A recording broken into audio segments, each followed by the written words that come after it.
നമസ്കാരം. ഹരി പത്തനാപുരാണ്. നമ്മുടെ ഇടയിൽ അറിയപ്പെടാതെ പോകുന്ന ഒരുപാട് കലാകാരന്മാരുണ്ട്. പല മേഖലയിൽ നല്ല കഴിവുള്ള ആളുകൾ.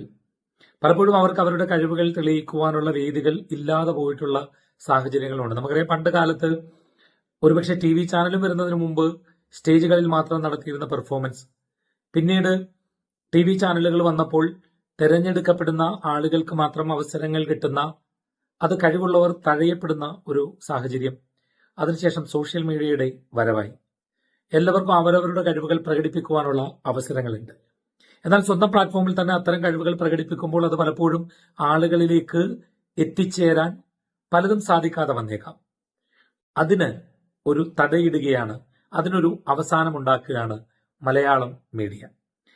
മലയാള മീഡിയയാണ് കേട്ടോ. മലയാള മീഡിയ ഒരു പ്ലാറ്റ്ഫോം ഒരുക്കുന്നത്, നിങ്ങൾ ഒരു പാട്ട് എഴുതുന്ന ആളാണെങ്കിൽ, നിങ്ങൾ ആ പാട്ടിന് മനോഹരമായ സംഗീതം കൊടുക്കാൻ കഴിയുന്ന ആളാണെങ്കിൽ, പാട്ട് എഴുതുന്ന ആൾ സംഗീതം കൊടുക്കണമെന്നില്ല, സംഗീതം കൊടുക്കുന്ന ആൾ പാട്ട് എഴുതണമെന്നില്ല, നിങ്ങൾ ഈ രണ്ട് കാറ്റഗറിയിലുള്ള ആളാണെങ്കിലും നിങ്ങൾക്ക് നിങ്ങളുടെ മുമ്പിൽ വലിയൊരു അവസരം തുറന്നിടുകയാണ് മലയാള മീഡിയ.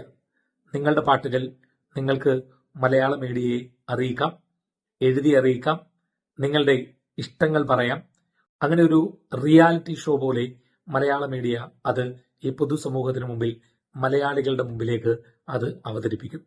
നമ്മുടെ ഉള്ളിലെ കഴിവുകളെ പുറം ലോകത്തേക്ക് എത്തിക്കുവാനുള്ള ഈ ഒരു അവസരം ഉപയോഗിക്കുക. എല്ലാ ആശംസകളും മലയാള മീഡിയയ്ക്ക് നേരുകയാണ്. നല്ലൊരു റിയാലിറ്റി ഷോ ആകട്ടെ. ഒരുപാട് കലാകാരന്മാർ ഇതിലൂടെ വളർന്നു വരട്ടെ എന്ന് ആത്മാർത്ഥമായി ആഗ്രഹിക്കുന്നു, പ്രാർത്ഥിക്കുന്നു. നമസ്കാരം.